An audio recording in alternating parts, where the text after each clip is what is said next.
And welcome to Let's Talk About Meh podcast. We are now on episode 4, my lord. Midlife crisis is really dragging out now. Today I'm talking with Liam Murray, and I've got that right this time. Yes. Right, because I get that confused. Mike, mouth. Hello. Turn it more. Yeah. See, I do this with every guest, and There we go. after I record, there we go.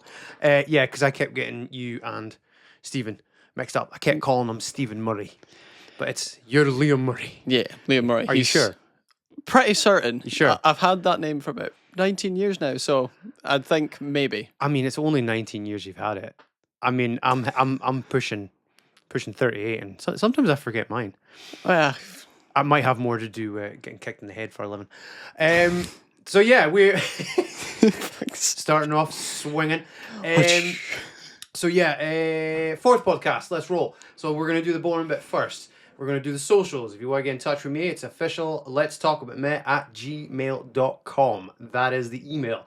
If you want to check out the Instagram page just for random videos, things I'm doing on the daily, things I'm doing with other people. That sounds really bad. Can't say a word that, Dave. It's Instagram at LetsTalkAboutMeh1. I am also really falling down this rabbit hole of having a midlife crisis. I am on TikTok. I'm on the TikTok. Is that what you kids call it? TikTok? The TikTok, something like that. Yeah. How many dance videos have you got on the TikTok, Liam? Zero. Zero? Yeah, no uploads from me. You'll find nothing. This is going to be a terrible podcast. He's not even popular. The only reason I got a young one on was to boost my numbers. But, oh, well, my mistake. Sorry. No, you've picked the worst one. I've picked the worst one. Well, everyone told me that, so... Dave, you're really going for Liam?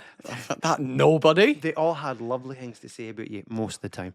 But my TikTok is Let's Talk About Meh 6. And the YouTube, well, if you find the YouTube, it's here now.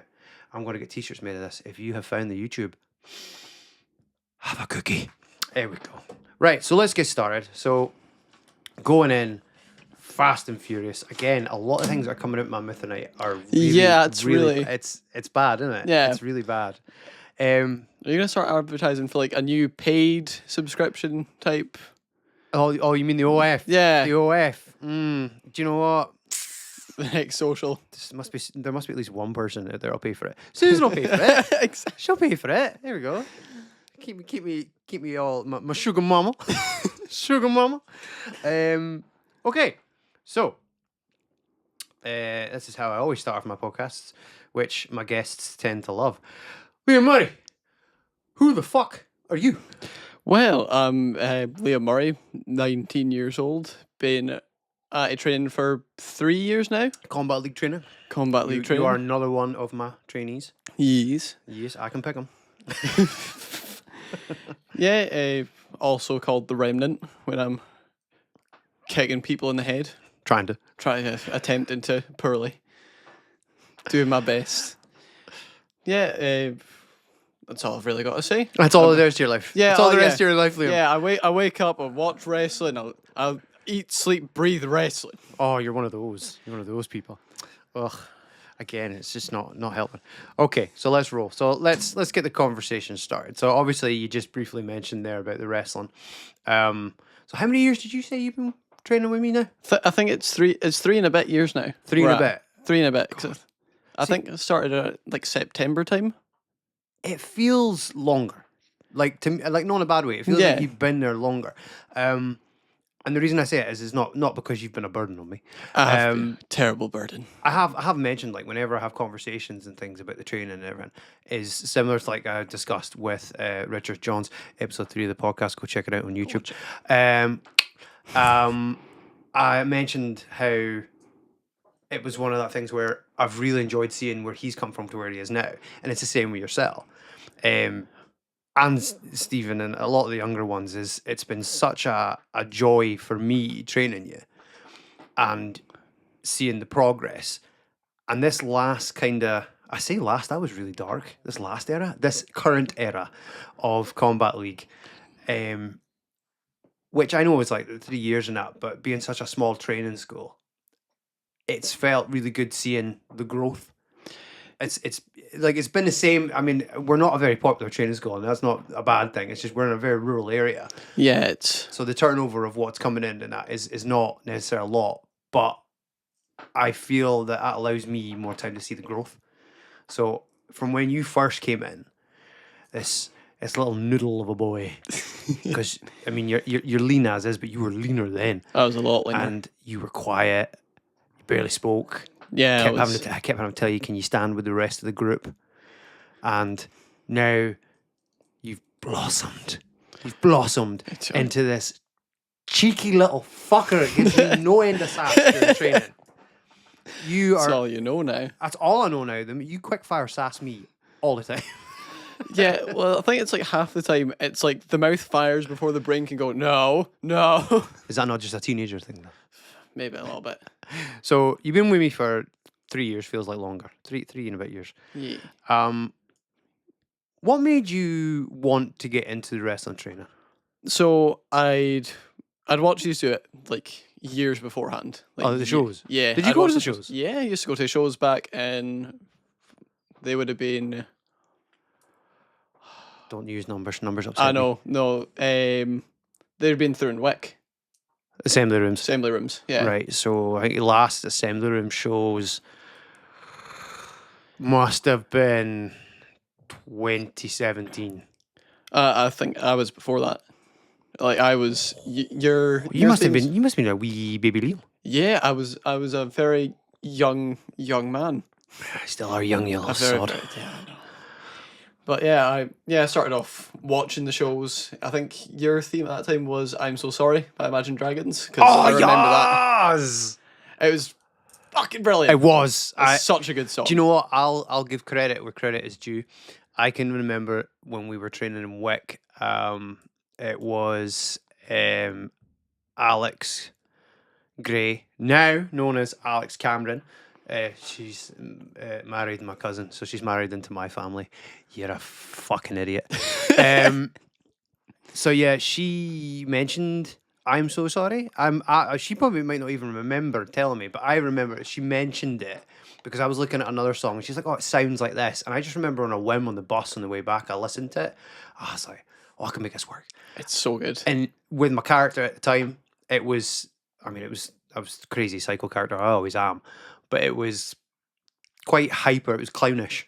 Yeah. And it was I remember the start of it. It was the bing, bing, bing, bing, bing, bing. And I think it caught me with it was that bass line. It's that. It's so good. Yeah. I think that's where the spin comes from. Because I'm pretty sure the spin I do in the ring now was the spin I used to do. I think it was because I saw it and I was like, that feels really familiar. Yeah. That feels like... I did it in the Legion no long ago, in the ring spin, and I was like, I'm sure I did this. Years and years ago. I'm sure I nearly knocked someone out when I had the title and I spun round, and I was like, that nearly took someone out in the front row. Wonderful.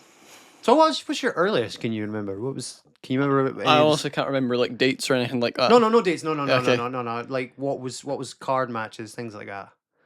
I I don't get a chance to speak to the early generation. I remember a lot of you and Danger. I remember a big match between you and Danger. And that's the main thing I remember. Would this happen to be the match when we ripped the ring up and we fought on bare boards?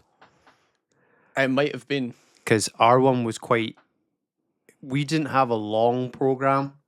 I believe we're going back now. I believe I was Facey, and then it was a tag match.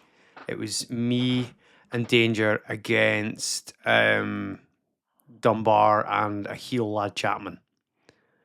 It might have been. I saw Face Chapman as well. Yeah. So I would have been a little bit earlier. And that's the main one I remember. I think I lost. No, we lost the tag match due to us bumping heads. And then at the end of that match, that was when I put the chair on Danger's leg and jumped off the rope.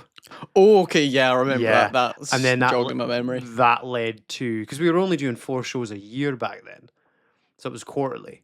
So we didn't have a long program, but that must have been August, and then that jumped into, I remember the name of the show. It was Caithness Pro Wrestling War. And that was the one when we ripped we took all the padding off and put the boards in, and yeah, I remember that. That's when I wore trousers and a black vest top. And have you ever heard me and Danger sing the song in class? No. Right, because that's what we're talking about. It's one of our, maybe not fondest, but it's a memory. So, wee story for you, right? Backstage, getting ready for a street fight, big thingy. And we were like, oh, we got to do the whole thing where we're not wearing our gear. So I got trousers and a black vest top. Now, my weight fluctuates a lot, as it does. I'm on the lower end again. I'm starting to slim down. I'm on a diet, And I put the vest on, and it wasn't great. And of course, Dean Ambrose was like hot shit then in WWE. Yeah. And it just popped it. I just started singing, "You're just a fat Dean Ambrose." And then we were backstage, and me and Danger were just kept saying, "Oh, you're just a fat Dean Ambrose." I mean, it was pure abuse to myself. But yeah, we were in the ring, and then again on review night, we were watching it, and "You're just a fat Dean Ambrose." But yeah, I remember that. Yeah, that was an interesting match. We the bare boards. Do you know what? When I look back at that match in my mind now, I'm like, I could have been better. Like, the way we planned it was not amazing. But that's all on me. I did most of the planning on that one, and I would do it differently now. But hey, older, wiser. Yeah, live and you learn. So that's your early memories. So what made you come into training? So it was just kind of a random spur of the moment thing, in all honesty. Like, my dad just kind of at one point went, "Yeah, the wrestling training's starting back up. Do you want to go?" And I was like, Were you after lockdown? "Yeah, I was after lockdown." You were after lockdown. And it's been, so I was 16 at the time. Yeah, right. Towards the end of the year. Wowzers. I think it was only a few months I had before I started reffing in the show, first show back. Wowzers. My concept of time is just It's gone. Like, my time. I'm going to do a parenting thing here. I'm going to have to be a parent. Sit still. Sorry. Stop swinging. It's nerves. I do the same. See, when I started doing the vlogs and that, my first couple of takes were like, woo, and all you can hear is, and it's nerves. But now I'll strap you to that fucking table if I have to. But yeah, so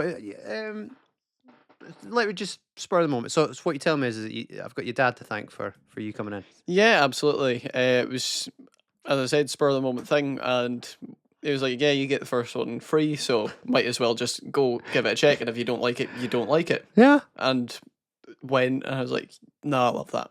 I want to go back. I want to keep going. I'm glad you enjoyed it, and I'm glad you stayed on. And as I say to a lot of folk, that first bit of taking the chance to walk through the doors, I fully understand how daunting that can be. Not that we're hot shit or anything, it's nothing like that. It's just having the confidence to, you don't know what's involved. Yeah. You don't know, is this going to hurt? Is it sore? Oh, am I going to die? What's the training going to be like? Like, how intensive is it? And then you're also meeting a group of people. And I understand that every time new trainees come in, they're coming into, shut up, email. They're coming into a dynamic that's already there. Yeah, and trying to find your space there. Yeah, and I think some people struggle to integrate themselves into it or find do I have a place? Yeah. So yeah, you got your dad to thank for you coming in. On that note, your dad, I'm about to give him a really big head here. So obviously, your dad, James, he briefly trained with us For a while. back in the day, and circumstances unfortunately stopped him training.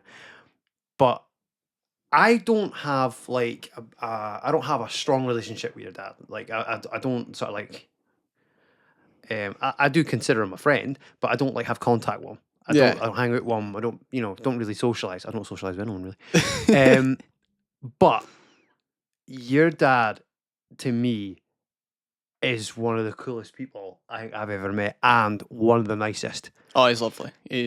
I cannot stress enough how nice your dad is, and I have so many I don't know, he might not realize this, probably not, because he's not living in my head. But your dad one time blew my mind, right? So he'd stopped the training, and usually when you stop the training, that's you. Yeah, you're gone. We don't see you again. It's fair enough. And then I hadn't seen him, hadn't heard from him. Life goes on. then we had a show in Orkney. And it was the first time there'd been a wrestling show in Orkney for 15 years. And we were the first ones to do it. And I don't think there's been wrestling back to Orkney again. We'd love to go back to Orkney, but it's logistically difficult, even more so in this climate now. Yeah, especially now with... Yeah. But without going into that story, it's another day. But yeah, so we went to Orkney and we went over. And the first time we were staying on the grounds in the campsite. And on the day we were in, started setting the ring up. And your fucking dad walked through the doors. And I was like, James, what are you doing here? Oh, I thought I'd just come over and help you. You thought you'd just hop on a boat to an island and strut up to the venue and go, I'm here to help. He never told me he was coming. He never said to anyone. He just turned up and just got stuck in. Yeah, he's... And I'll never forget that. I always thought, honestly, I was absolutely dumbfounded, but in a good way. And I've always said to Susan and anyone asking that, I thought he's one of the nicest guys. And I think, I can't remember, I'm sure he did it again when we went to Orkney second time. I could be wrong, but I'm sure he did. And yeah, he's always been so supportive of the wrestling, even before you were involved with it. And I think it's fantastic that he's managed to keep coming to shows. His family comes to the shows as well, and gets to see your progress. Yeah, I've definitely come out of my shell a lot more, like, over these past few years than I was before. Because that quietness wasn't just in there; it was everywhere. I was just silence. Naturally quiet. Yeah, naturally quiet. I am quite quiet as it is until I start to kind of get used to people, and then I start to open up a lot more. But it's just the way things kind of turned out. It's just quiet was easier. Quiet's always been easier. Oh yeah. I wish I could be quiet sometimes. I got no filter. But asthmatism. So I think a lot of you're quite introverted. Oh yeah, you like your own space now. So we'll stop gushing about your dad now. So you enjoyed your first training session? Oh yeah, I think it was getting to see the inner workings of everything. It pulled me in, and then I got strewn in. So I'm sorry for that. I'm very sorry.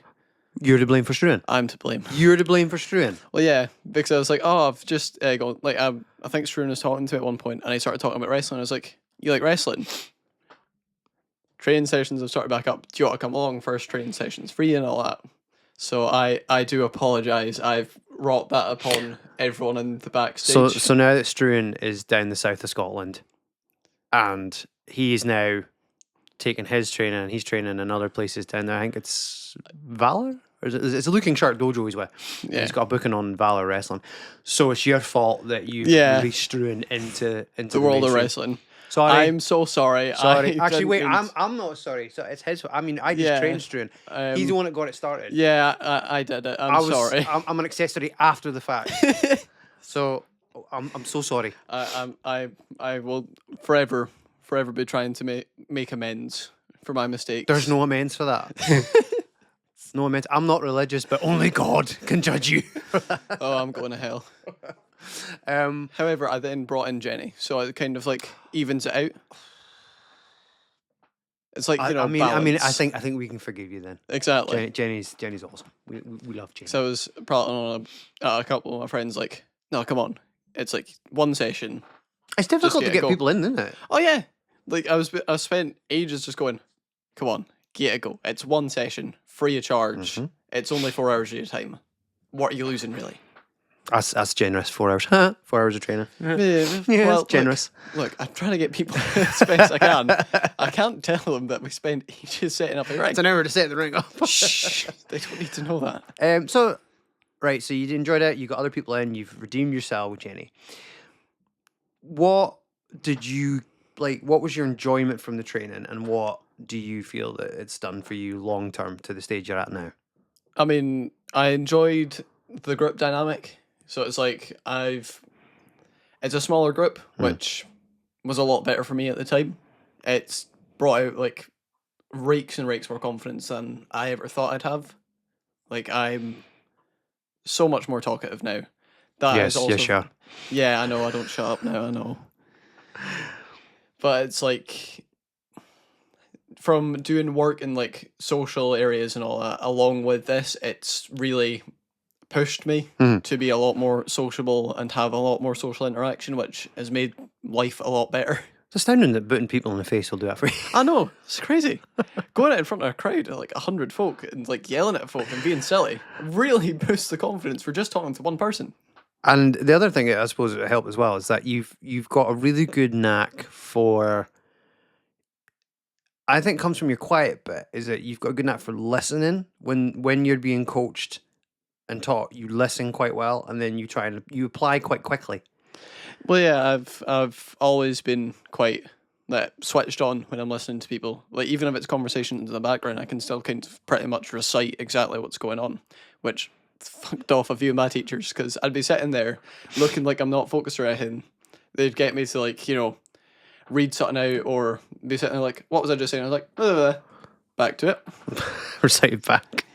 I'm glad it's done that for you. It's good. We're going into here's the reason why I started it. No, it is the driving force of why I keep doing it, because it's great having that feedback. I mean, on a daily, we don't have conversations like this. Yeah. So having the opportunity to hear that the training's done that, it pushes me on more. Because it's such at the end of the day, it's such a silly thing, really. I mean, we're playing these characters and acting out these things, but the physicality of it is very, very demanding, and it's sore. Yeah, it's the only thing I think that I ever get annoyed with is when you have the people that don't understand wrestling or not into it, which is fine, absolutely fine. But it's the people that fire the F word out fake. Yeah.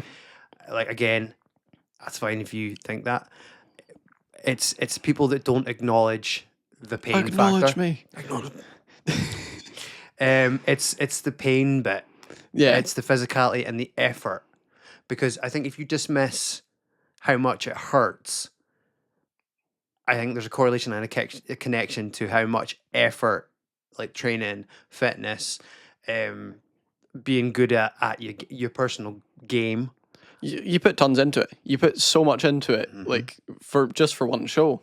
It's like you're getting 10 minutes out there, 12 minutes. Sometimes more if you're in a bigger match, but more often than not, you're getting 10, 12 minutes. You put in this much effort, that much of your body into it. There should be a little bit more respect for it. Mm-hmm. But there's also, like, obviously fake, because people are like, oh, well, wrestling's fake, it doesn't hurt. I'm like, my body next day vehemently disagrees with you, sir. I do not move for the first half of the day. Only the half of the day. Ought to be young again. I know. Only the half of the day. No, I legitimately, I lie in bed most of the day. It's just like, don't move anything at all. I won't know I'm in pain. I trick the body. It doesn't know. I call it them, yeah. That's what I call it them, yeah. Because you wake up and the first thing goes, yeah.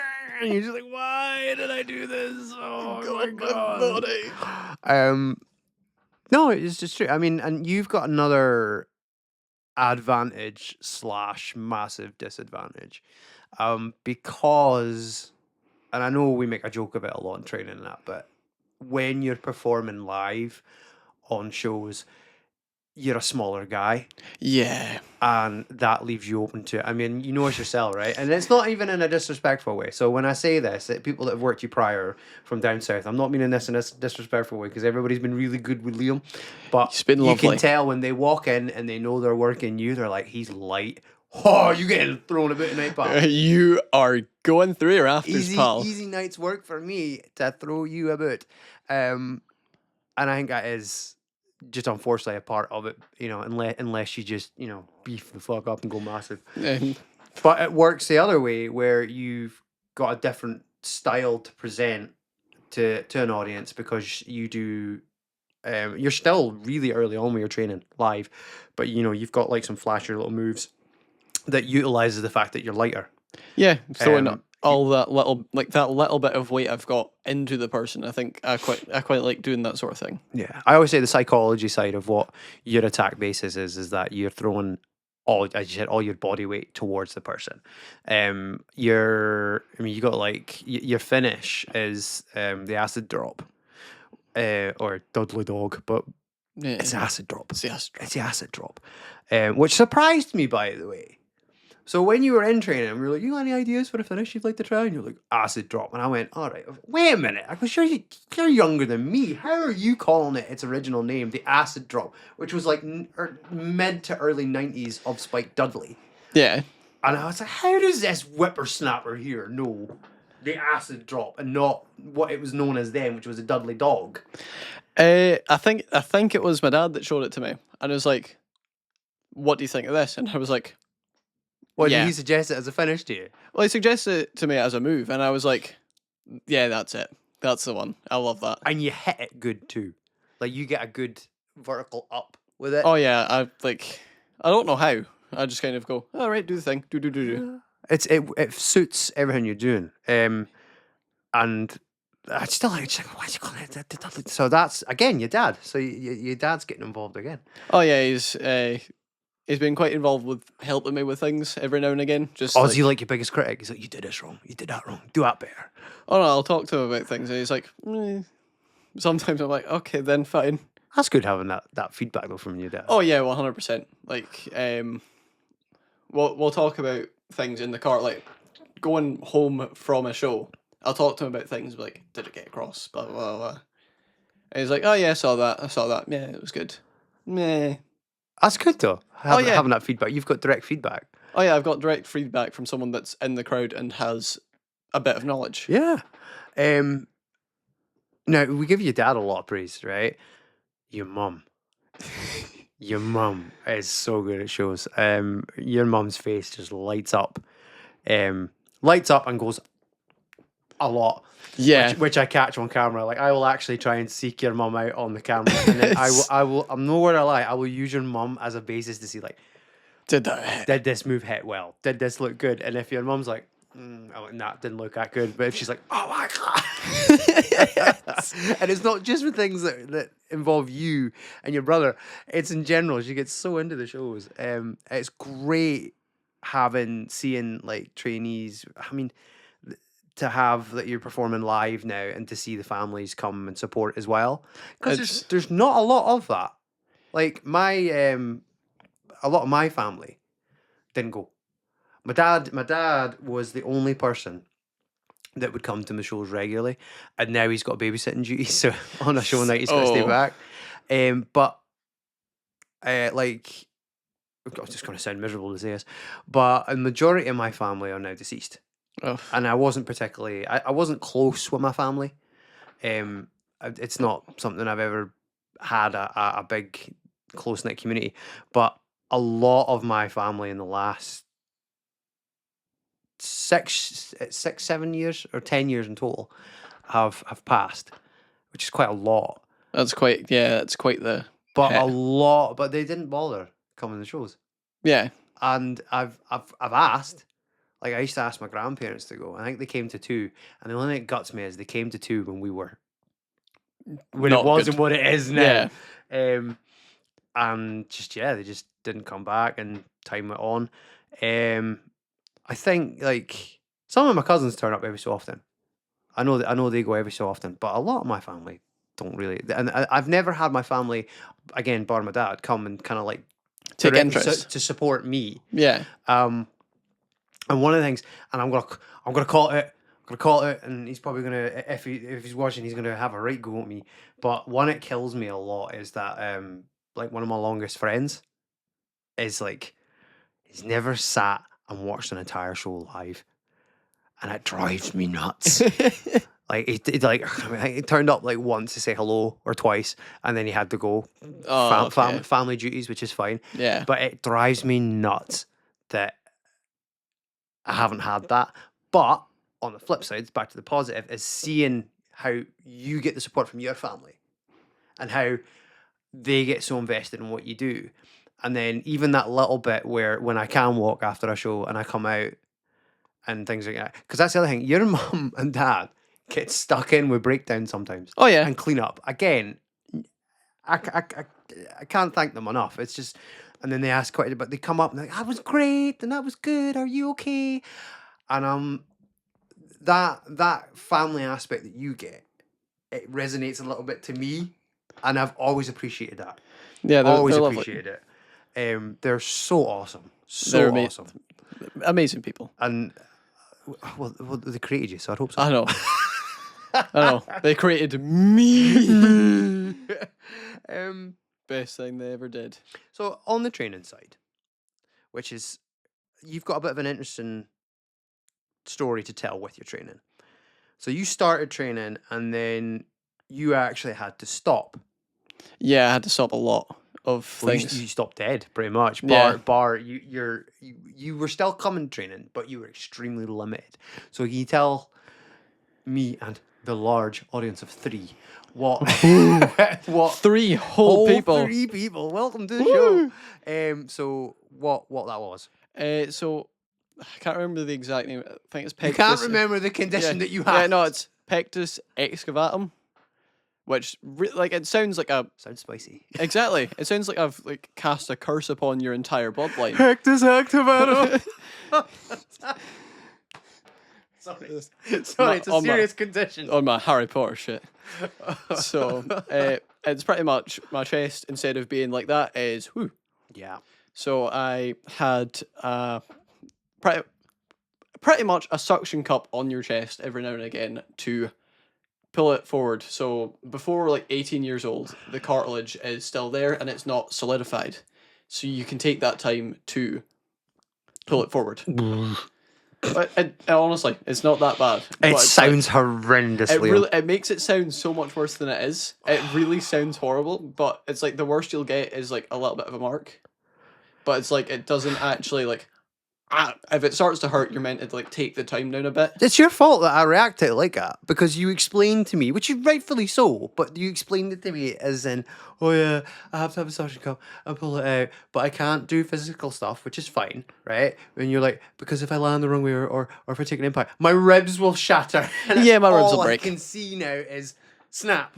yeah, it's if I was to take a bump or something like that, my ribs would have a higher chance of just breaking. It's the thought of it is just, oh. Well, yeah, because you're moving the bone. Yeah. At the end of the day, you're shifting the bone out of its natural position, but it's a whole family thing. My granddad had it, my brother has it because he's still going through it just now, but he had it so much worse than me. Yeah. Honestly, his is at least double mine, at the very least double mine. So I think it was 6 months out of training roughly, and my chest still isn't fully out, but I was nah. I'm not doing it anymore. But you were at a safe level. Yeah, I was at a point where I was look, I'm at a point where it's not going to affect me in my life. I'm not going to do it anymore because it's not really doing anything, and at this point, it's just for vanity's sake. Well, yeah, cosmetic. It's you're comfortable with it in yourself. Yeah, I have respect about that. Some people would be, especially someone young, would be like, oh no, I need to be normal. I need. Yeah. No, I was I want to get back to wrestling properly. I'm sick of this. I'm just because I think it's sitting back and watching other people doing what you love to do. It was quite draining for a while. In all honesty, I was it's all I want to do. It's get back in, get stuck in again. You were age-wise, you would have been 17? 17, 18. 17, 18, right? And I remember that you explained that you had to stop, but you still wanted to come in. And that 6 months, I kept a close eye on what your mood levels were like. And again, mad props to you, because you handled that with such maturity. I think a lot of young people in that situation would have been either just give up and be like, no, you know what, fuck this, I'll go do something else. I'll go do football. But you had a drive the whole time that you were gonna stay and you were gonna thingy. And when me and some of the older ones would talk behind your back, talk shit about me, just shooting on you day and night. But I would say the same thing every time. I says, see, the moment that chest is fixed, he's gonna go like a fucking rocket. I says, he's dying to go.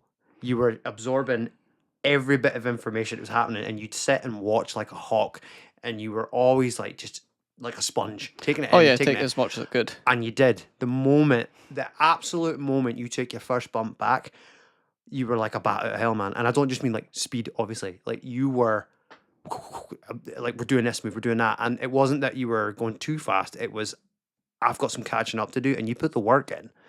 And your drive was unbelievable. It was inspirational, actually.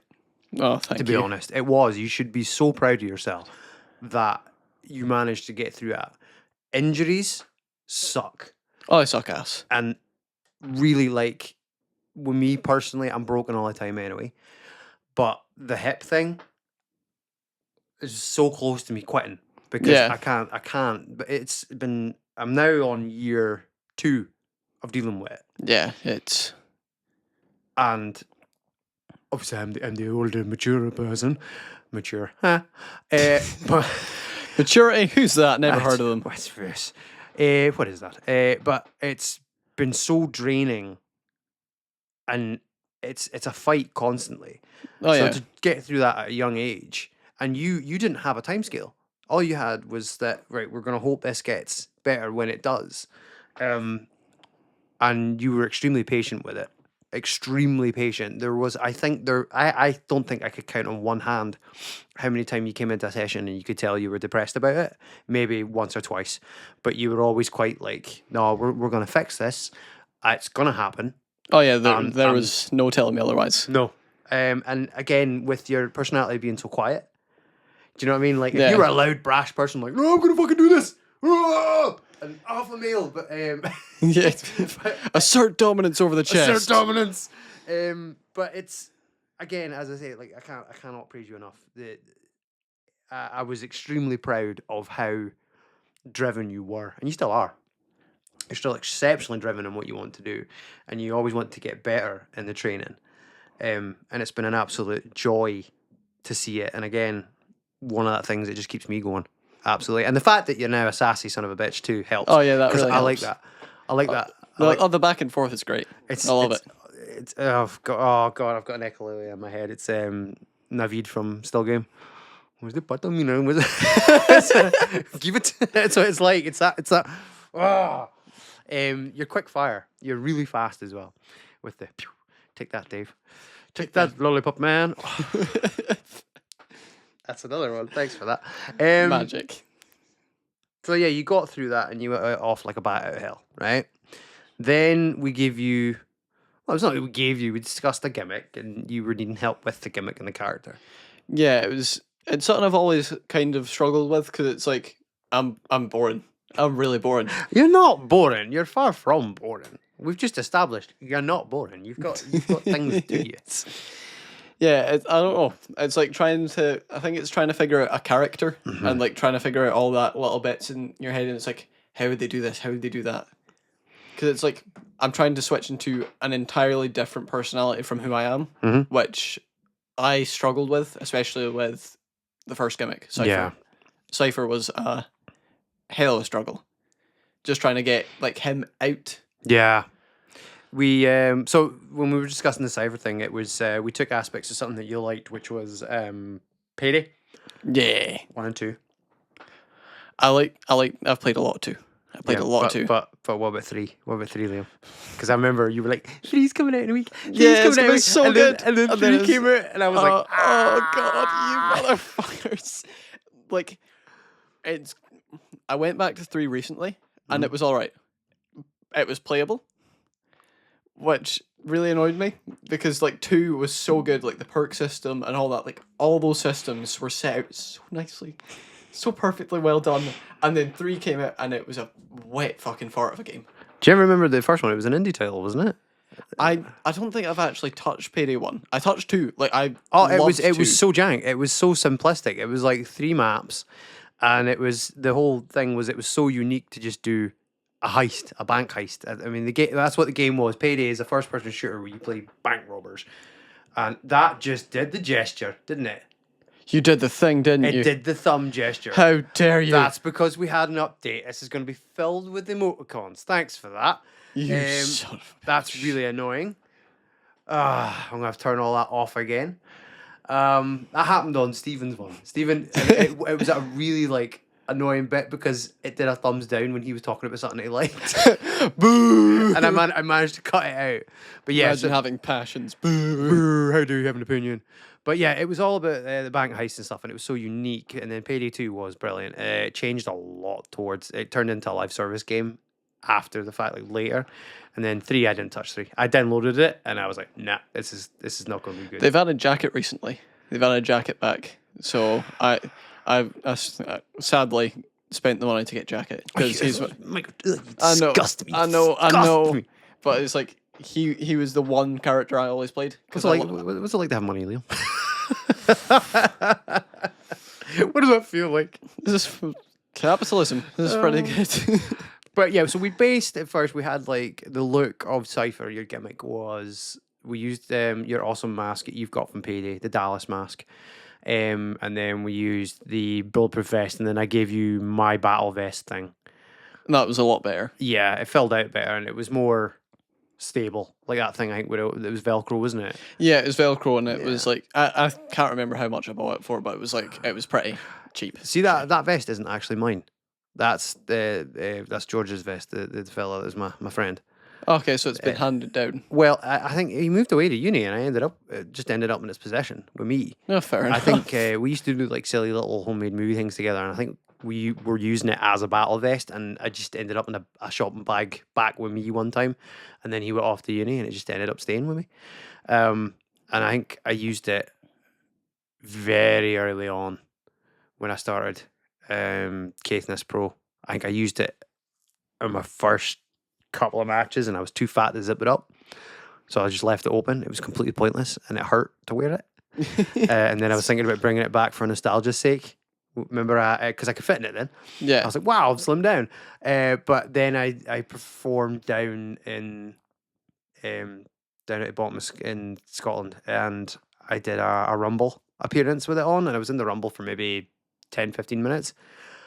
I worked in the vest, and I was like, "It's great, slim." Yeah. And then I realised I'd cut all underneath my armpits. The thing had just sliced into me. So I was like, no, I'm not wearing that again. You know what? Not touching that. Nope. No, but it fits you perfectly. So we gave you the battle vest. You had the character, and then we were like, right, we're going to make it a hacker. I'm not sure where that came from, the hacking thing. I'm not sure. I'm really like I don't know. Like it's been a year and a bit now, so I like that's gone. That bit of it. It might have just been the name. No, because the name came after. Yeah, it was a hacker, and then it's like I came up with CYPHER. Yeah, and then we had a huge argument with RJ about giving you a last name. It was CYPHER something or other. Or Dallas CYPHER. Dallas I was like, CYPHER. we can't use Dallas. It's too close to the mask. I was like, we can't. Oh put yeah, Dallas the mask in. is like CYPHER. It's got to be CYPHER. Like Prince. Yeah, exactly. Short to the point. Short to the point. So yeah, it was supposed to be the hacker thing, and you had your debut. You were heel. You did really well. We worked together on narrowing down a theme for you. Your theme was absolutely banging in my opinion. I love even though I picked it, but I know. But it was banging. It was such a good theme. But this is my point why I want to go into this was you actually had an interesting thing happen that's not actually happened to any of my trainees prior. You said you struggled to find the character, and you struggled to kind of like push that forward. We managed to push it forward a bit with your promos. Yeah, but like that was all you. I'm not even going to take a little bit of credit for that. I edited them and put a bit of pizzazz on them. And I know, but if it was like without all that editing, they were terrible. They were absolutely shocking. You were doing what you could with the resources you had. But if you ever film a promo in front of an open window again, I will batter you. Because I remember I was like, I have to put the negative effect on this, and it just blurred everything out. I couldn't see you. But yeah, and that was fine. And then your match is not a problem. You were performing well. You were getting your reps in. You were learning. But you never felt comfortable. And you could tell that there was something that you just couldn't find this comfort level where you were working. Yeah, it was. It's like recently something's clicked with the new character where I think I feel a lot more like I belong in the ring. as weird as that sounds. No, makes sense. Because it's like, there's a level that Cypher was at, and he was just stuck there. And then this is gone. Like, quite a good bit above it, or at least I feel like the fluidity of how I'm working, the viciousness that's coming out a lot more. You can relax more into the heel persona. Oh yeah, and so much more then fun. in your work you can carry through with it. Do you feel that the not just crowd reaction, so I'm not talking about just like, you know, the pops you get when you come The out, pop. or the boos, but do you feel like the crowd attention span as you're working is easier to get the reaction? So if you know, if you do something vicious, are you getting the Yeah. reaction quicker? It does feel a lot quicker and a lot louder. Like, it's weird because I'm not focusing as much on the crowd as I should be. It feels like, because they just get like, my brain tunes it out because it's like, right, focus, work, do the thing, the thing. And then it's like the crowd just kind of fades into the background, apart from like the few Yeah. wee things that get off of Bairns, because there is like a section of Bairns that absolutely hate me. Every single time I've come out, they're always the one to give me cheek. As your marks. Yeah. That's the ones. That's the ones you got. That's the ones you got to zone in on and start getting. I think it's a group of Bairns. They're often in the front row. It's so good, because like half the time, if I'm over like anywhere near them, I'm like, I know it. Hello. You're my marks. We're gonna do the things here. Go do the thing. And yeah, so I think you've, as you say, you've built more on this new character, which is the Remnant, and that was interesting as well because you got pulled into my repackage. Yeah. And so we're gonna go back about 2 years, if not slightly more. And for anybody that watches Combat League Wrestling or goes to the shows, we're going to be lifting the curtain a little bit here. Oh, again, God. which means I'm going to get in trouble from other people. But nah, this is what we're here to talk about. So I had the retirement storyline. Yeah. Where I was going to retire at the end of this when we did seasons. That was absolutely true, by the way. Yeah, you were planning on. I was planning on stopping. I'd had enough at that point.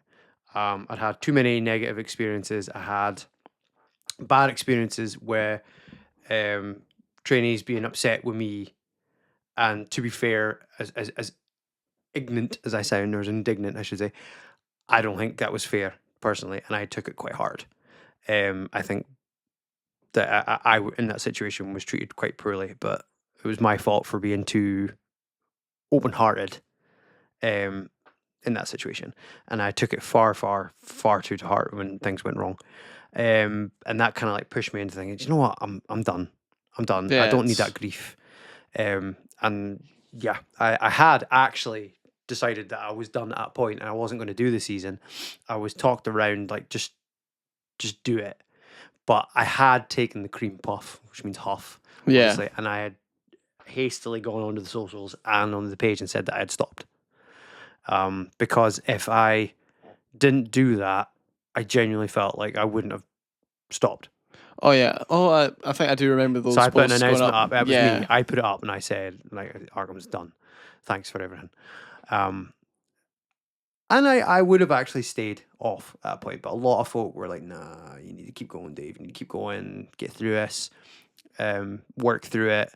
I was like, right, okay, whatever. I says, we'll see what I'm like towards the end of the year. Yeah. And I had a good year.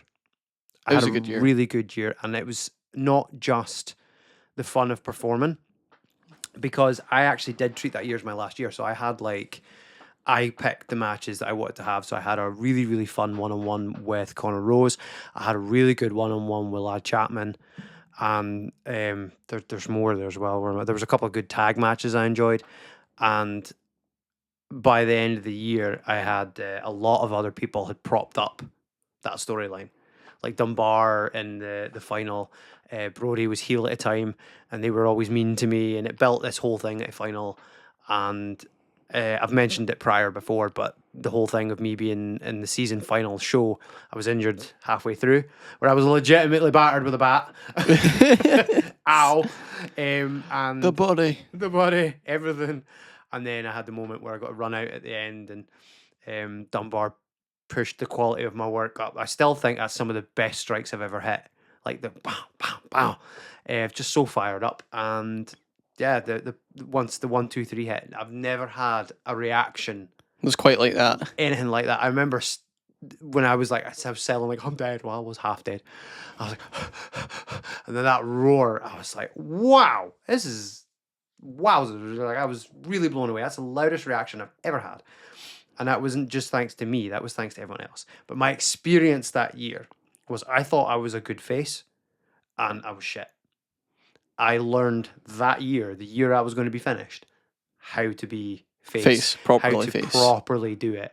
And I don't know why, just by the end of it, I was like, oh, okay, cool. Now, what was supposed to happen at that season final when I got that big loud reaction was I was supposed to turn heel. Yeah, but I was no. talked out, don't do it. And I was like, I really want to do it. And rightfully so, I would have ruined my entire year. Like That would have absolutely, Yep. yeah. And I couldn't see it. All I could see was this, like, oh, it'd be really cool if I do this, if I go into this character and then build that. No, I was taking a moment away From the crowd. Because they wouldn't have had that kind of roar.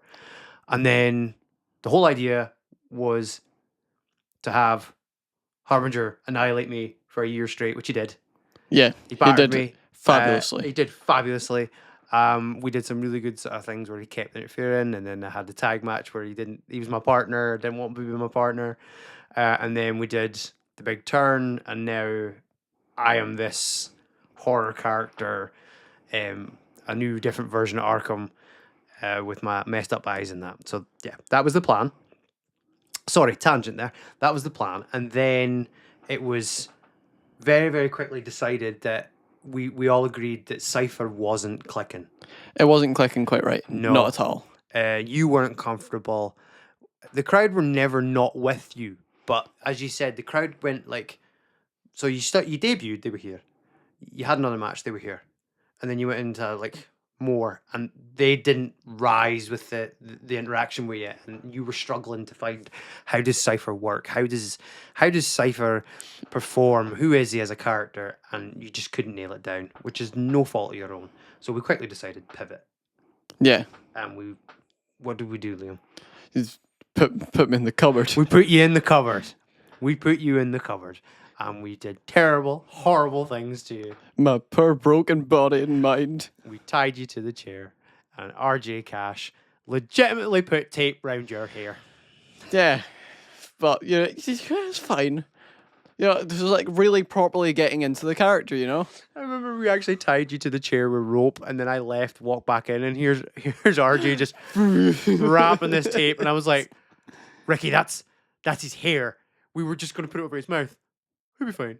And then when we took it off, and then like... my poor hair. It's fine. I had enough of it as it was at that point. I needed a haircut anyway. Exactly. It's fine. I was going for a trim at some point. It's fine. But yeah, so we pivoted you. We tortured you for a while, and we slowly transitioned you into the Remnant. And we had that idea for the name come from the fact that Stephen's the Harbinger. I was supposed to change my name into the Sorrow, but I was convinced to keep Arkham. There's too much. I've been doing Arkham for so long. Yeah, there's a lot behind Arkham, which... And I'm glad I kept it. Yeah, it works. It works an awful lot. You came up with the Remnant, didn't you? I think we played around with like the Revenant, a few other things, and I was like... Or it might have been Steve. I'm not sure. It was me or Steve. I'm not gonna... I'm not taking credit. I think I went Revenant because Revenant's a word I like. Revenant's a good one. And then I do think Steve went, what about Remnant?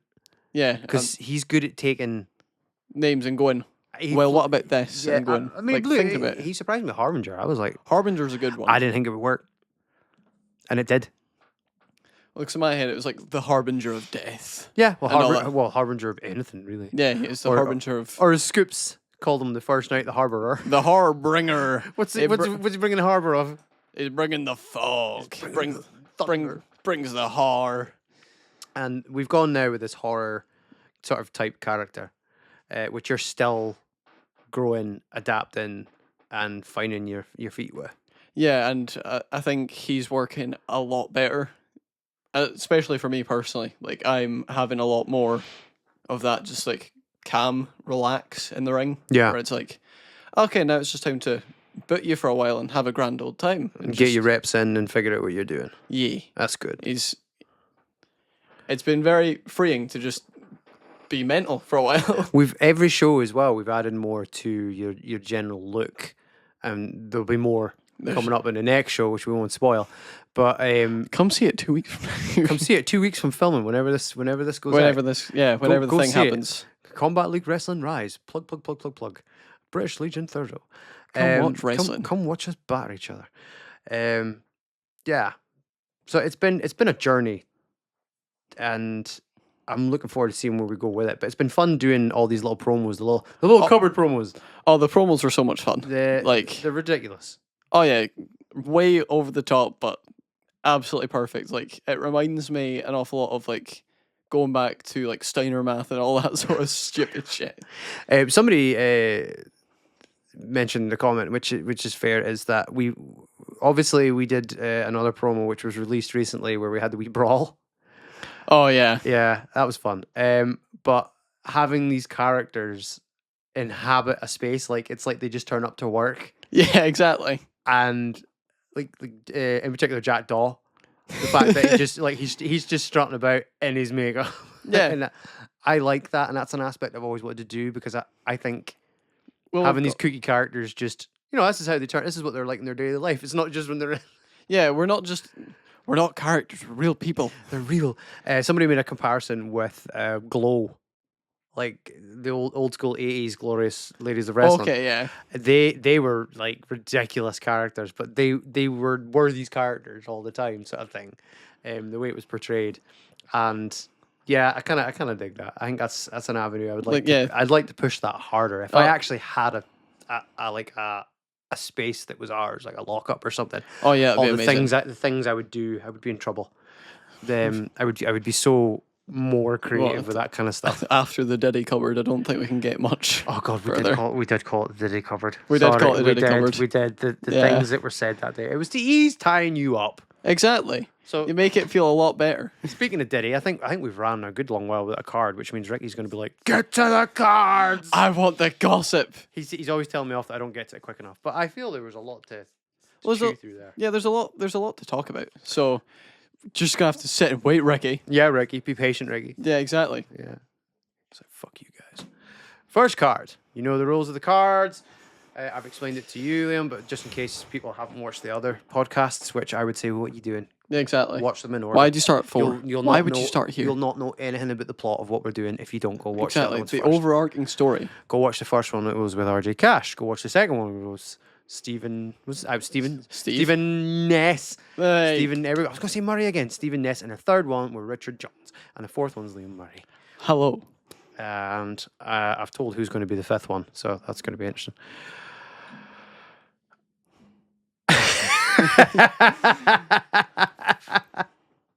You're definitely 19, yeah? Yeah, 100%. Okay. So this is a what if. Okay. So what if? While fooling around with a really sexy person, you find out that they're a transvestite. Do you keep going? Right. This like depends. So is it like fully transitioned? You are as bad as Stephen. Stephen asked questions about the licking the hobo's butt crack, and it had to make sense. But it's like, I think given like no context whatsoever, you can't really make like a full-fledged decision. Do you know what? This amazes me because I'm the autistic one, and I'm the one that can accept the question for what it is, but everyone else has to get the reason and the logic behind it. Okay, right. While fooling around with a really sexy person, you find that they're a transvestite. Do you keep going? It says transvestite, not transgender. Yeah, okay. So I would assume if we're going, obviously, you'd be with the female, and then you realise it's not. It's a man in dress. So if you're wanting context, let's go, because it would have to be convincing. Let's go with Ladyboy. Ladyboy. Right, really convincing. Convincing But Ladyboy. once you get down to the nitty gritty, oh my. Oh no. What is that? What are those? I've got those. That's not meant to be there. That's not what I thought I was getting. Yeah. So, do you keep going? No, probably not. In all honesty, no. For me, I'd probably just be like, I'm really sorry. I'm leaving now. Goodbye. What about so it's your. Oh, what about me? Oh, so you Yeah. actually. I see. I try and avoid that now. Exactly. I try and avoid it, and Ricky's been one of the ones where you didn't answer that question. Didn't answer the question, Because you Dave. didn't ask me back. I didn't have to. Okay. I'm older than you, Yes. so I'm open to things. Am I open to that thing? I don't know. Do you know, it's really difficult because being older, if I had answered this at your age, I would have been like, absolutely friggin' no. Yeah, well, it's like Being older, there is part of me, it's like, well, there's thought required here because I'm more open to different things and different experiences. Not open to I'm not open to receiving that.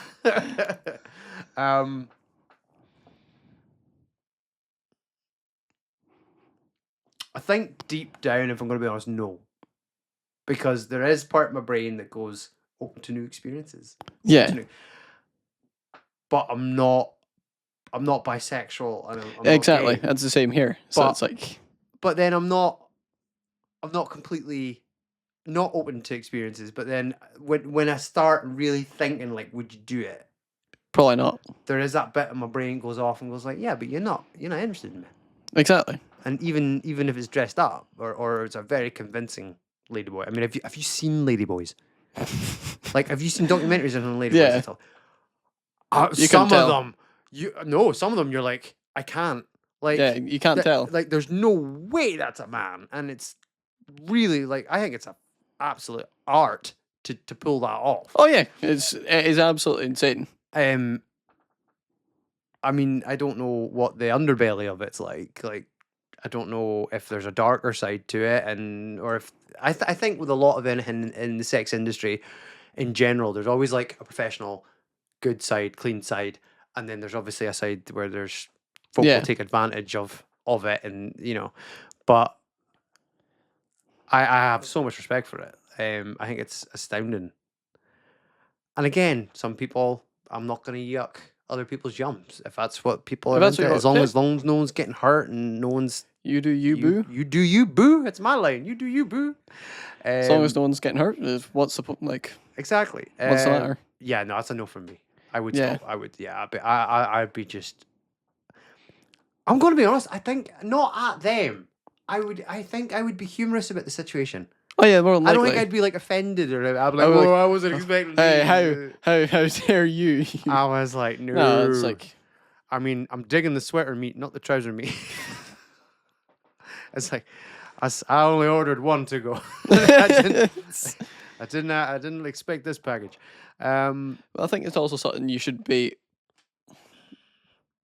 like kind of upfront about. Yeah, but some, as I was saying, maybe depending on the context, you know what I mean? Night Yeah. out, I don't drink, but, hey ho, maybe if it's a party animal and I was over in Thailand, you never know. I might be thinking, yes, look at that. I'm not married, by the way, in this hypothetical. Go away, Susan. I can feel the daggers.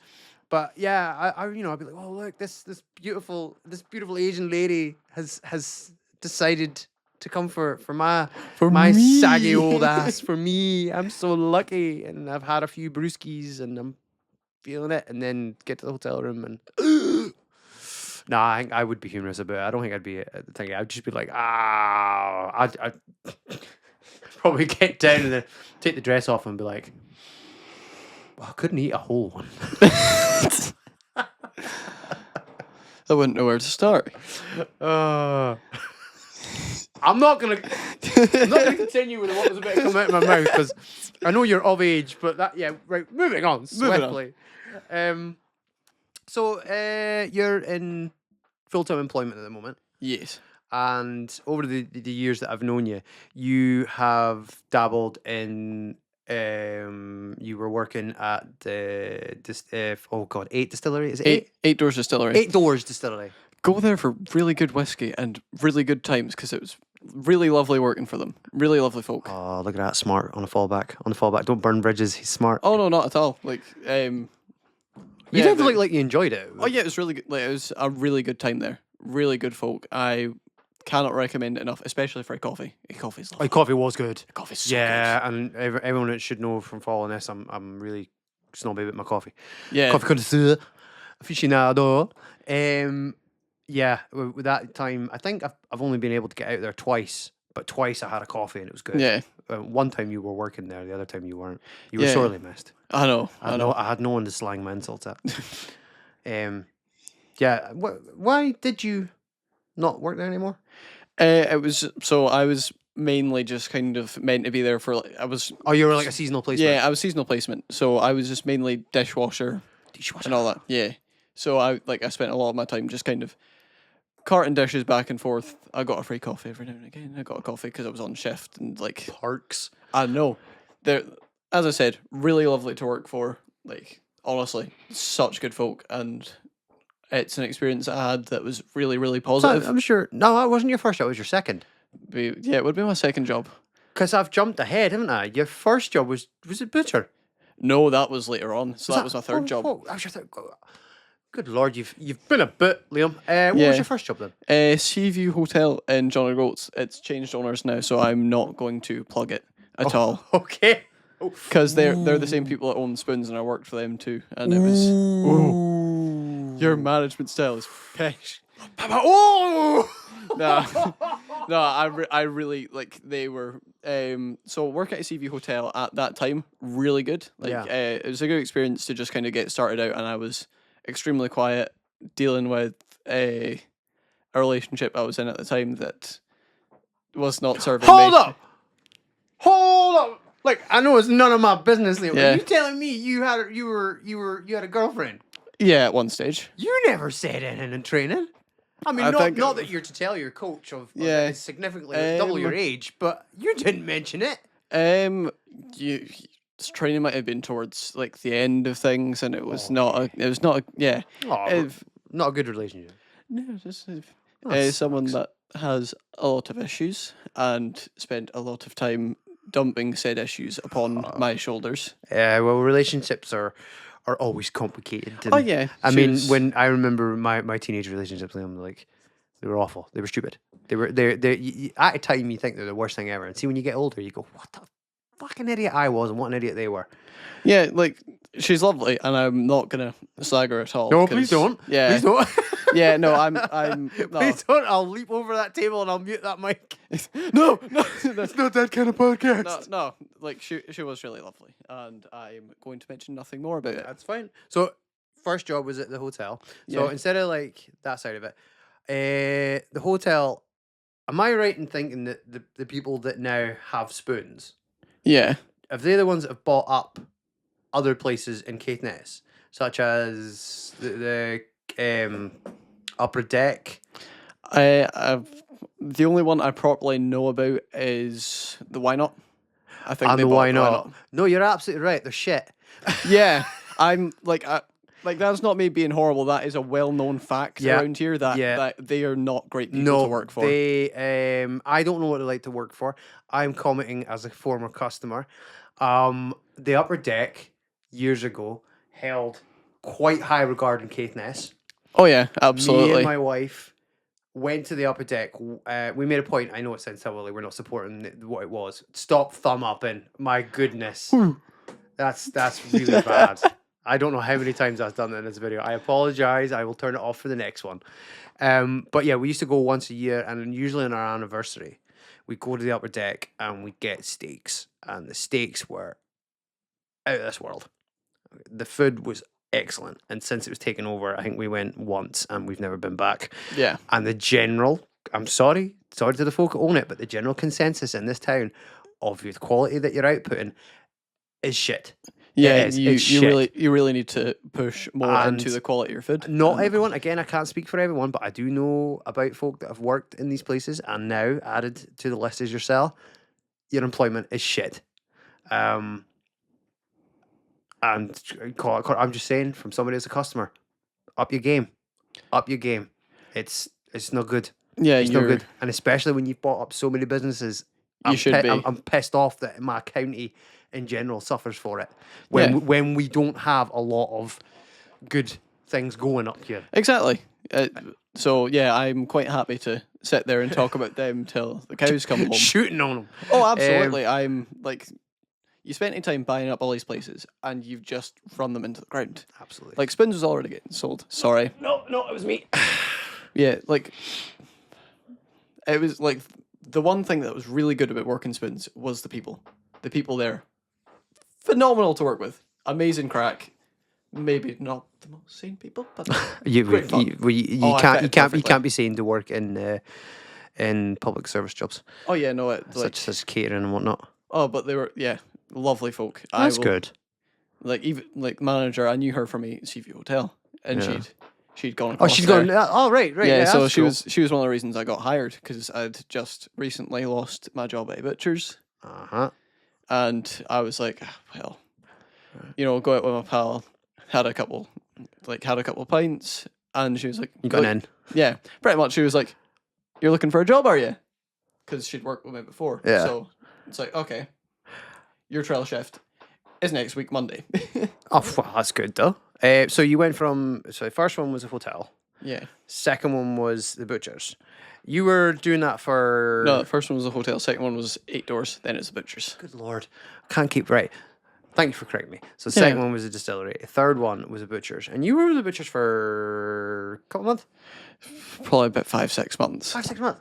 Yeah. Knocking this mic. 5-6 months. I remember you enjoying it to begin with, and then you did seem a little bit less enthused as you went on with. You don't need to shoot, by the way. If you don't want Yeah, to. I'm not gonna shoot on them because but it's a local was, business. Was it something and- that you just didn't gel with, or do you just think you were treated poorly? Okay, that's. You just moved on to new employment. I moved on to new employment after the Christmas period Okay. because expectations of me were a lot higher after that, and they expected me to be. So you were a lazy teenager. That was it. Yeah, exactly. That's what you got. Bro. Yeah, I'm not gonna shout on them too No, much. no, I don't. I think that's very mature of you. But some things in life just don't work out. Oh yeah, I've had plenty of jobs where I thought I did really, really well, and I was either let go or just situations happened. It's part of life. Yeah, pretty and much. it sucks though. It does give you big knocks in the confidence. Well, yeah, and it ended up being pretty much like, so are you wanting to leave or you wanting to stay? And I went home, like I got sent home at night with that thought, and I was like, I was out of it for that night, and I was like, it's like my confidence is already not the highest out of everyone, like people as a whole. Yeah. I'm not a very confident human. So when you're pretty much being told constantly, you're not doing enough, you're not doing well enough. Yeah. That goes, and your enthusiasm for the work as a whole, Yeah. that drops because you're instantly being told pretty much you're shit. Why are you even here? I had a job. And I'm not, like, as I said, not shooting at them. I was probably not the best at it. It just wasn't Not fit for you. Yeah. It might be a case of that it was quite demanding, and maybe you just weren't cut out for it. Yeah, exactly. So I'm not gonna. but Not I- gonna shoot anymore. I had 'cause a- I really don't want to. No. I had a job where I didn't receive much training for it, and I didn't overly enjoy it. But I don't think I was ever a bad worker by any means. And I was just plodding on. I was getting annoyed because it was a weird. It was just before 0-hour contracts. So it's going back in the day now, which 0-hour contracts are evil. They are terrible. Slave labor. End of. But the job I had was just simple working in a shop. I had no problem with it, but the problem was I lived on the other side of town. I don't drive, so I needed notified, and I didn't get given shifts. It was literally like if something came in or if a big order came in, they'd phone me, and I'd have like 20 minutes to run across town, which, hey, that's the terms I accepted. Now, when I was there doing the job, I thought I was all right. I Yeah. thought I was doing well, and I remember one day, one of the senior members of staff, again, it was a very strange job because nobody really spoke to each other. Like there was no socializing. It's very strange that way. That's very odd when, like, because with that sort of job, it's kind of often that you Yeah. all kind of come together It under. might have been me because I don't tend to socialize or reach out, but it was very strange because the job that I had was I'd either be in the back on my own, or there'd be somebody that had been working there for a long time would just come in and they didn't really talk. They came in, did their own thing, and left. And then I'm going to be honest, this is really weird. Again, it's just naming random names. I don't know this person at all. I have no clue of them personally. I just know that the name was Shivy, and she was working there, and she was the only person that ever went, "Hi, how you doing?" That was it. She was the only person, and I really valued that at the time because I was Yeah. like, "Wow, I can be seen." Well, I'm not just an invisible robot Yeah. that's set here to just do the thing, go home. I remember. I actually, I did the job and everything, and I went up to a senior member of staff. And bear in mind, I still hadn't received my training or anything. I was still waiting for this training that was supposed to be coming, and I thought I was This doing okay. alleged training. And it wasn't the funnest of jobs because it was like a lot of restocking shelves and stuff, and they didn't Okay. didn't have computer systems. So see, when we got a massive order in of hundreds of items of food, you ever seen the old printouts, the old print paper, which was like blocky, and you Okay. had to tear strips off the sides? Yeah. It was a mile long of this, Oh God. and we had to stand and Tick off every tick off last. it, but it wasn't alphabetical either. Oh So you had no. to try and find it, tick it off, and like That right, is actually a nightmare. we got like 10 of them, and then stack it, and then at the back was at a time, it was wooden shelving almost to the ceiling, and there was no organization. It was just like there's some of the drinks here, some of that's there, and I mean it's just that's the way it's totally different now because I can see it's different now. It's got nothing to do with management or anything. Like management were always nice to me, but I thought I was doing a good job. I went up to a senior member of staff and I stupidly asked for feedback.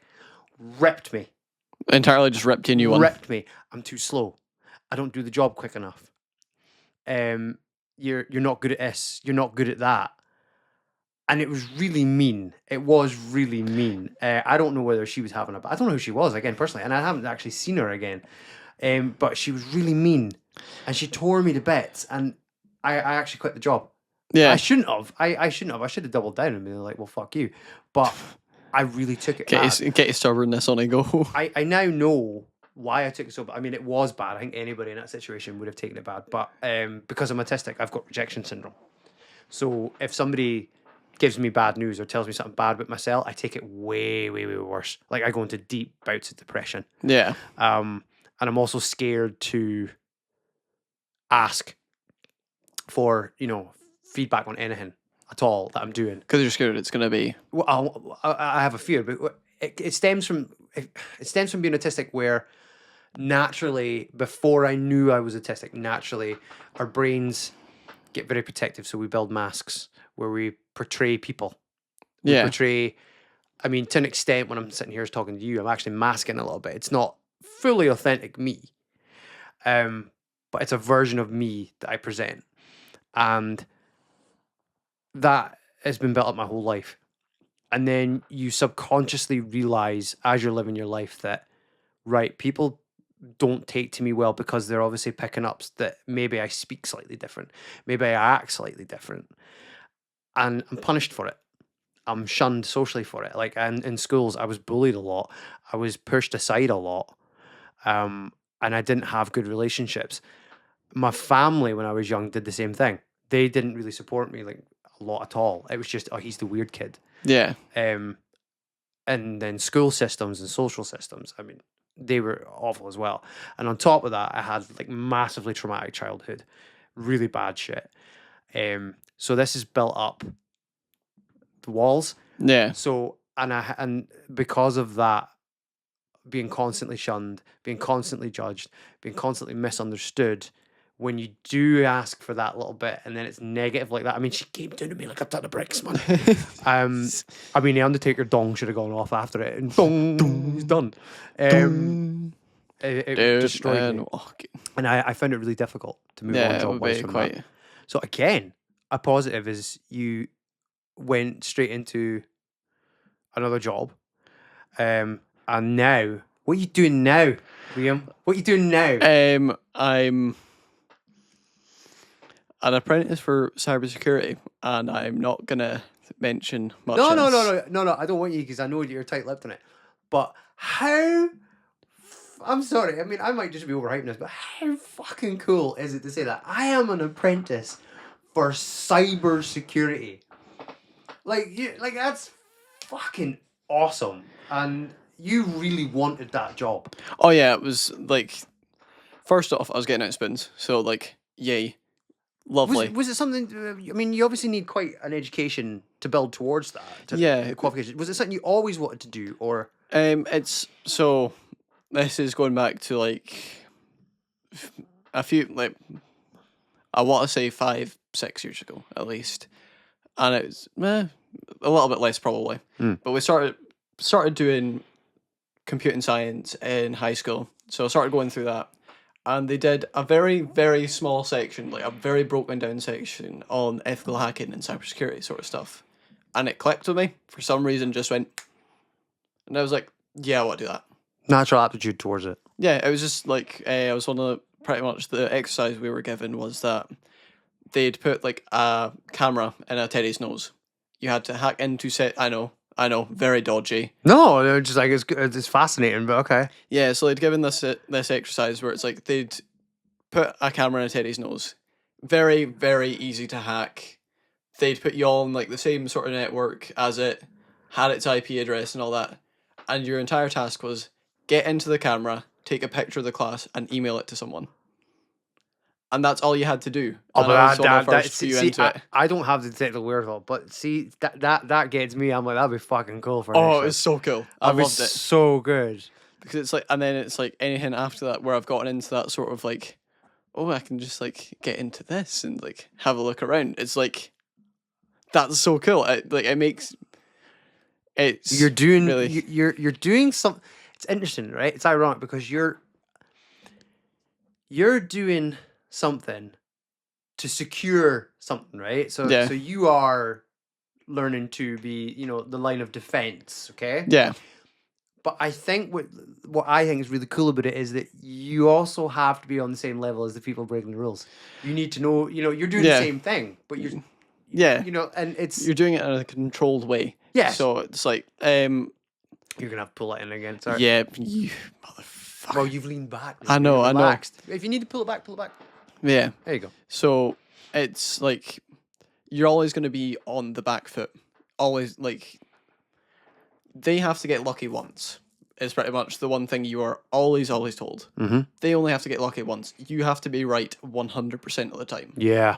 So that in and of itself, it makes you quite paranoid, in all honesty, when you start to learn things about it and you're like, oh God. Wait a minute, yeah, because you're knowing how the sausage is made. Exactly. You know how things work. No. So it's like, oh no, I know all of this information and it's all there. I mean, we all have our jokes every day and we're all very, very aware of how these devices listen in the whole time because we've all been there where we talk about, oh, look, we need to buy whatever. You turn your phone on and there's adverts.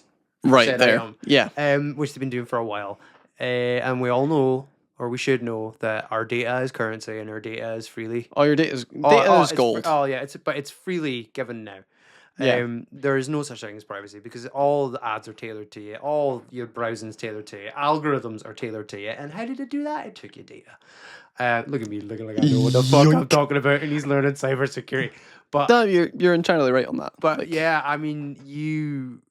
Yeah. That I would think for me that's a rabbit hole that I don't want to know. Oh yeah, you don't. I'm happy being the conspiracy theorist. Yeah, I don't need to have any of them confirmed. Yeah, so it's like when you kind of know a little bit about it. Like there's some people I've seen in the space and they're quite like they're to a degree where I'm like, okay, that's a bit far. I understand wanting to be secure online. But there needs to be, like, there's a level of risk. There's always going to be a level of risk to it. That's spooky, man. Oh, it's very scary. I mean, back in my day, all we had to worry about was if we got hit by a car and we'd have to figure out how, if we were in such a bad situation, right? I mean, it doesn't have to be hit by a car. If we were in an accident or heart attack or illness or something, right? Our main cybersecurity issue was how to convey and hope that we could talk to somebody close to us when this tragedy has occurred and tell them to delete our browser history. Exactly. That's all we had to worry about. That was all we had to delete my browser history. Right, time for another card, Lou. Oh, time God. for another card. Let's go shuffle. Okay, let's see. Nope. You're too young. You need to live to be asked that. Oh, damn. going to be a lot of that. It's almost getting an easy out. It's not an easy out. It's not an easy out. It's more Experience in I'm life. not asking that question until some years have passed. There we go. This is perfect for a 19-year-old because technically you're still classed as a teenager. Yeah. Why does it have to read? No.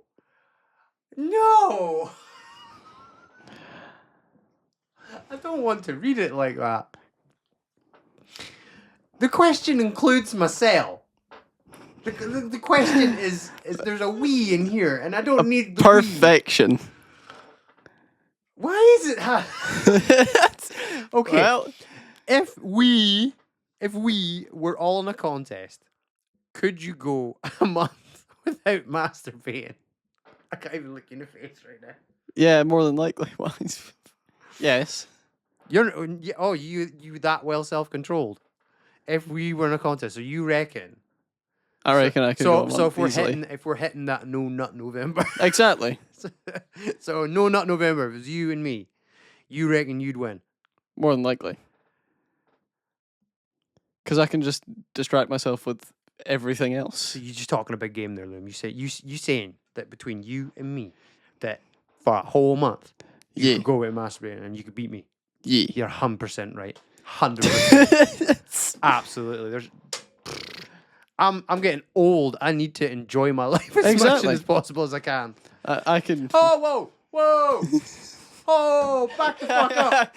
Whoa, Look, sorry. I said I'm old. And what was your reply there? Exactly. You are ancient. Do you know, it's lucky that you're in cybersecurity. Whoa, again, wait. I'm eight. Whoa. Do you know what? I was about to say sorry that you're the bump monkey in training, but do you know what? Oh no, do you know what? I deserve it all. Fuck you. Yes. I deserve the pain. One thing you don't tell me is I'm old. Exactly. You're exactly. Sorry. I say exactly without thinking. You're very young, Dave. That's fine. I understand. You're 19. You do a lot of not thinking. Yeah, no. There's nothing goes on in this brain. Head empty. a lot of not rubbing one out either. Apparently. Look at me. I'm Dave. I'm so funny. I'm coming 38, and I just dropped down to your level there, didn't I? Yeah, you did. You absolutely came down. I'm so mature. You've joined me in the gutters. So, the other thing was a lot of people your age in this county tend to think about leaving or moving away. Is that on the cards in the future, or do you think you're going to be local boy? Or I suppose it depends how far you go where you work. Yeah, because I think that's a job that would take you where and when you needed. Yeah, so like a fucking superhero with a laptop. Exactly. Somebody's hacking. Somebody's hacking around here. Who's hacking around here, mates? You sons of bitches. Who's doing it? Swear to God. Control Alt Delete, motherfucker. As you said, it just kind of depends on the work. Yeah. I'd be happy to move off.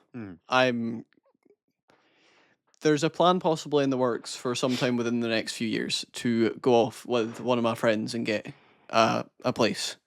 Because he's wanting to go off as well. And I'd be quite happy to. Yeah. And it's just like go out, explore, see things. Absolutely. Actually, absolutely. Up here, we know you're not going to Thailand. Yeah, We've established that now. I'm not going to Thailand. You're not exploring that, no? No, I'm not. Got your ass. Damn it. They didn't, though.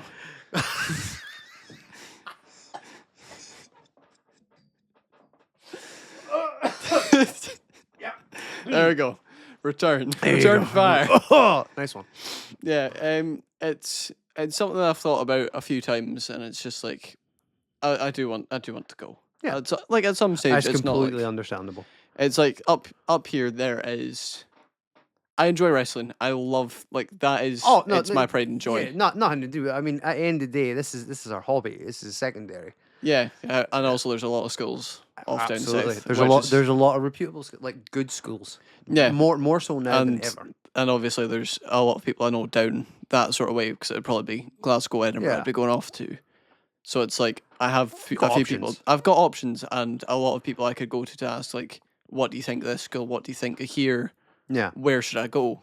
Which, I love you all dearly. Thank you very much for when I decide to come up to you and ask the question, where do I go to get trained? I mean, there's plenty of good schools. Yeah, Plenty of so good schools. it's- There's obviously the tribalism. Like down there, it's a lot more cutthroat, a lot more territorial. To an extent, you have like folk that go to every different training school. Yeah. Which I think's the right mindset to have, because you get something different from each school. Well, yeah, there's a lot of mentalities that go around each school, and it's like it all just kind of depends. I always say that with wrestling, coaching it for as long as I have, right? You've always got the bare structure of what it should be, the absolute. These things do not change, do not move. This is the pillars of it. And then once you learn that, I think different schools have different interpretations, different perspectives, different ways of teaching that can go totally different. And there's a lot to choose from now. A lot to choose from.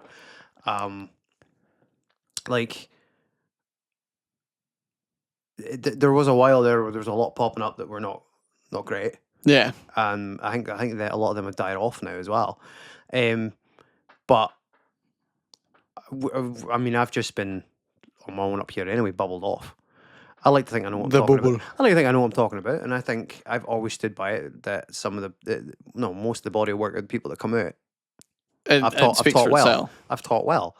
And I was absolutely, to be honest with you, when Struan told me he was going down the line, I was terrified. Nothing to do with him. I was just terrified because that's somebody that's learned things from me, and now they're going again. That rejection syndrome. The thought of somebody rejecting, like, that's completely wrong. Yeah. The most hurtful comment I've ever heard back. The most hurtful was one of my trainees went down the line to our school, and we were very early days then. And to be fair, none of us were great, but I had been doing it a few years. Yeah. And they were told before they started where they had learned, right? So the trainee went into school, and somebody spoke for them, which I thought was quite rude, but it was like, so-and-so is here to train today. And then this particular wrestler, coach/wrestler said, so they know nothing then. Wait for it. He said, do they know nothing then? He went, no, they're training up at Caithness Pro. So they know nothing then. That's, no. Yeah, I was like, fuck you. And I've carried that. I've never named names. I've never told that story to anyone, but I've carried that. And every time that I see that person, a picture or on my television screen, my brain goes, fuck you. Yeah, that's, no. But I thought that was unnecessary. That was a bit of a sting. That's a bit of a kick in the balls you don't need. No. Oh, there's plenty. Trust me, you get plenty more. Oh, wonderful. They're so bruised. Unlike the ladyboys. I agree that it doesn't surprise me that you'd go away eventually. And the weird thing is, in this climate, I can't imagine most young folk getting any type of rental or house of their own just now. So like tagging up and having mates that all want to do the same thing is probably the best bet. Oh yeah, like he's quite happy to go off, and I was like, look, give me a few years, we could probably set this up. Yeah. It's also like you have someone that you know, and they're right there with you. Yeah. Which makes it a lot easier.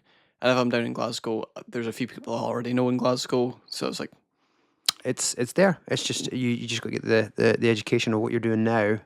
And pull it. And keep pull it. We moved on from that question, Liam. Fuck, sorry. But no, I mean, you've got a game plan. You've got a game plan, and that's if I don't bump you into oblivion. If I don't break my neck wrestling. Break my neck? No, you're not, because you're trained well. Yeah. You're trained well, Liam. Right, we're going to do another card. Woo! We'll do another card, and then we'll wind this puppy down. Right, let's hope it's something relevant and it doesn't include a wee. Oh, absolutely. There we go. There we go. A nice safe one. Would you streak naked? Question, before I finish that. What other type of streak is there? Yeah, that's... When you streak, it's naked, when isn't it? Yeah, when you're streak... I Yeah. mean, not going on a streak. Like I've got a winning streak. When you say Yeah. I would streak, it means You, naked. you go. Yeah, That's weird. that's a strange word. But anyway, would you streak naked up and down your street? Now, hold on here. Aye, but this is not going to work here. Okay, would you Okay. streak up and down your street for £500? Now, before you even answer that question, you live in the middle of fucking nowhere. Exactly. I am literally nowhere. However, could that make it worse because they all know me? In all honesty, because What's the chances though if you were to streak up and down your road? What's the chances of one of them seeing you? I don't know. There's probably a decent chance in all honesty, which I think I probably wouldn't then, because it's like you know me and you have to see me every now and again, and that's all you think about. see more yeah every now and again. Exactly. I mean, you could say, like, look, I had a conversation with Dave the other day about withholding information, so I just want to let my street know what I have. Exactly. Run up down the street and go, these nuts. These nuts. Got him. And then you these nuts, Titans. Anybody want cybersecurity? Anyone want cybersecurity? I wouldn't because it's too damn cold. And Yeah, exactly. And, The shame. and it's too cold, and people would laugh. They'd laugh because it's cold. It's because it's cold, Liam. It's because it's cold. It's cold. Nothing else. Nothing else. Because it's cold. Because it's cold. Do you know what happens when I have a pee next to a stream? I tell you how deep it is. Because it's cold, right? Because it's cold. Because it's cold. And we're going to fire off one more. Because Oh God, Ricky's having a field day. oh God. All right, Mr. Cybersecurity, Mr. Technology Man. Mr. Technology. If you could save the lives of 365 children by giving up the internet for a year, would you do it? How many children was it? Very, very, one for each day. 365. 300. Hold on. Why does it? Would it make a difference? If it was 366 or 300. No. I was just like, okay. Is there a quantifiable level in your mind of like, well, if it's 10, it doesn't really matter. Yeah, exactly. Whoa! I'm joking. Whoa! Please. Are you though? It's a cold motherfucker. Sociopath. Yeah, I would.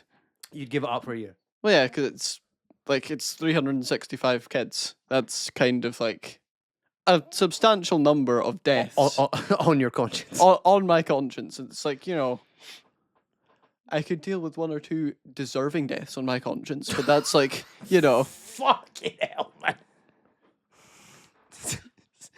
I'm not going to murder anyone. Do not worry. No, you'll just lock them out of their bank. Exactly.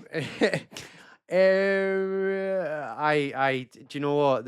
That's not even. That's a bit of a non-question for me because at the age I'm at and the way that I feel about the world and the way that I am stressed and influenced on a daily basis by information that I do not fucking need in my life and things I don't want to know about, I would happily give up for a year. Yeah, whether it was for the kids or not. In fact, the kids are a fucking non-fact in this question for me. I'd give it up for a year just for me. Yeah, fuck them kids. John Cena's like that. Oh, I'm so happy he's turned heel. It's so good, wasn't it? It's so good. So good. I waited 20 years for that. Like, first off, seeing the face switch. Era-defining moment. So good. We're talking wrestling, okay? I know some folk don't like us talking wrestling, but the John Cena heel turn. Mwah! So good. And as you say, that image of his face, that's gonna be. That's already memed everywhere. It's memed everywhere, but it's like that's so good. Like and like having The Rock there, and also like a little bit of Orton talking about the voices coming back. I was like, yeah. Oh, we're in for a ride. A lot of people were high on the Triple H booking thing, and then some people were starting to go, "Oh well, he's losing his touch." I said the same thing in my last vlog. Go check out the vlogs.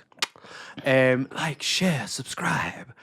I say the same YouTube thing, bullshit. Be patient. It might turn out to be in a hamburger, but I think wrestling fans in general are too quick to go, "This is shit. This is good. Oh, this doesn't make sense. That doesn't make sense." Yeah. Just fucking wait. Trust the process. Like you didn't watch like. I don't know, like I'm not into it or anything like that, but I'll just use you because you said it as an example. Like Harry Potter, you know what I mean? You didn't like. That's a long ass story told over a lot. You didn't go like, "Where's the shit? Where's it going?" You wait until you get to the end, then you make your mind up. Exactly. Once the thing happens, it's hidden. Then you do it. You know. But yeah, right. We'll wind down. Thank you for coming on. Thank you very much for having me. I had good fun. As I say to all my guests, definitely we'll have to get you back on again, and we'll talk about other things. I am toying with because I actually enjoy doing it, but it might not be something that the general public enjoy. Because see, when I talk about wrestling, I lost subscribers. How?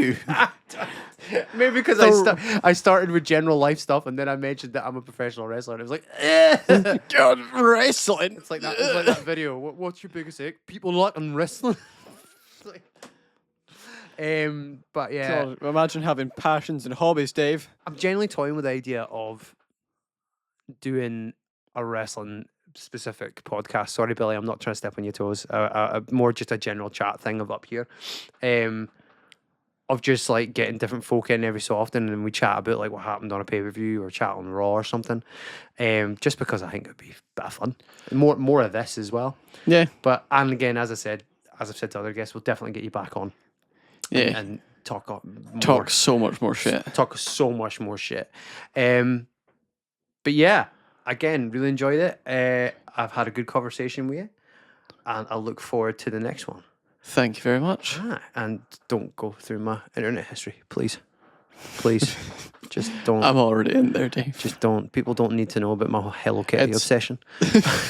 That's a thing still, isn't it? Hello Kitty? Yeah, I think so, but I don't know. That's cool. What do you mean you don't know? Kids love Hello Kitty. Yeah. I'm down with the kids. Kids like Hello Kitty. I whippersnappers.